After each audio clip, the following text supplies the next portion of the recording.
raudonąją knygą įrašiau kai kurias sveikatos reformas. Jūs turbūt girdėjote, kad lovų skaičius ligoninėse mažinamas, bet turbūt nežinot, kad nuo Liepos 1 lovų ligoninėse išvis nebeliks. Ligoniai sėdės ant kėdžių. Bet po kurio laiko bus išneštos ir kėdės. Gulėti ligoniniai daugelis mėgsta, o va kai reikės ten stovėti, tada ir sužinosim, kiek yra tikrų ligonių.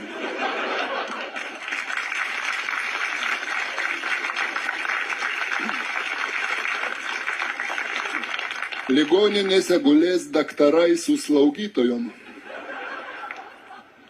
Aišku, sumokėjęs ligonių kasoj naktį su daktaru ar slaugytoja galės praleisti ir ligonis.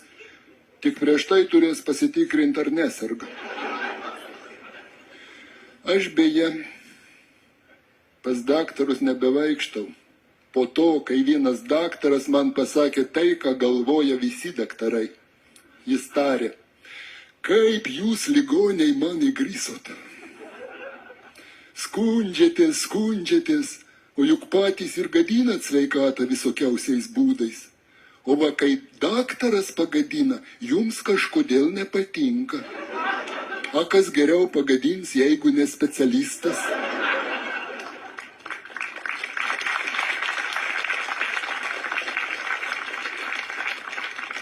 Ir net pasiūlė man verslo planą. Sako, aš tave nugydau, tu pareikalauji iš ligoninės milijonų ir pasidalinam. Nepasiryžau.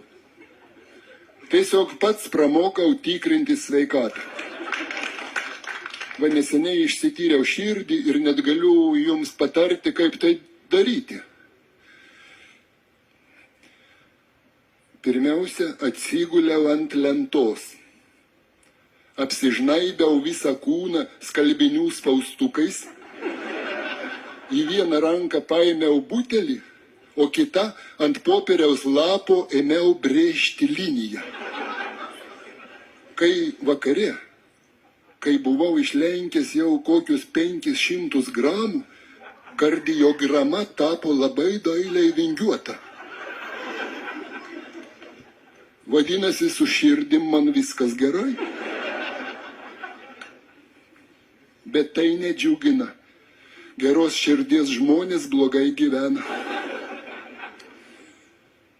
Dar galvojau, gal protą pasitikrinti, bet kažkaip neįprasta.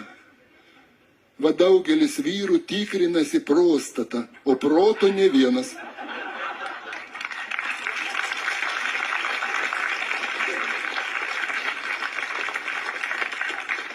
Daugelis skundžiasi, kad trūksta pinigų, o kad trūksta proto niekas. O juk tie dalykai kažkaip susiję, bet gal ne pas mus, ne Lietuvoje. Prisiminiau vieną tokį atsitikimą. Dar iš tų laikų, kai aš eidavau pas daktarus ir net pagulėdavau. Tai va sykį aš guliu ligoniniai. Ateina daktaras toks sumišęs, nuliūdęs, ilgai žiūri į mane. Pasakyk, Juozai, kiek tau dar liko? Aš skėsčioju rankom, kad sunku pasakyti, daktarėlį. O tu, sako daktaras, piniginiai pažiūrėk.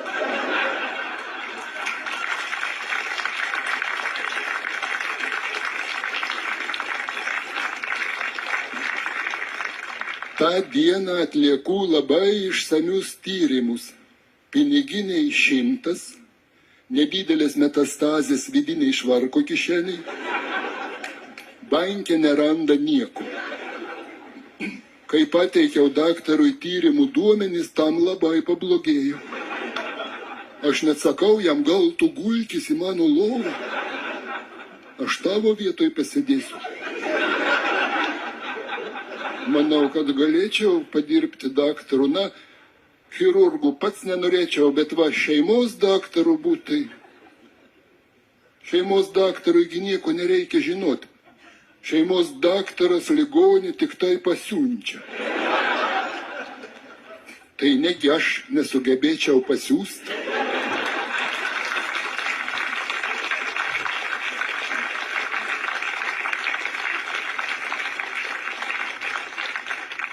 Jeigu aš kada dirbsiu Šeškinės poliklinikoje, tik ateikit, visus pasiūsiu.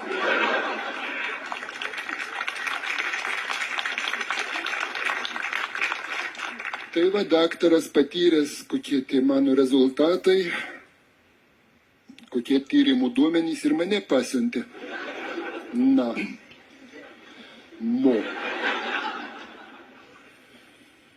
Aišku, namo iškart nejau, ligoniniai taigi man nepataisė sveikatos. Tai užsukau sveikatą pataisyti pas vieną draugą. Prisimenat? Prisimena. Užsukau pas kitą. Nieko jūs nebeprisimenat. Namo grįžtu jau šiltas. Aš maniau, kad taip geriau, kai ligonis grįžta namo dar šiltas, o ne atšalusi parneša.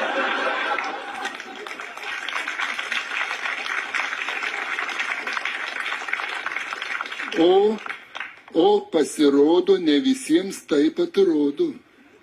Oi, buvau nustebęs.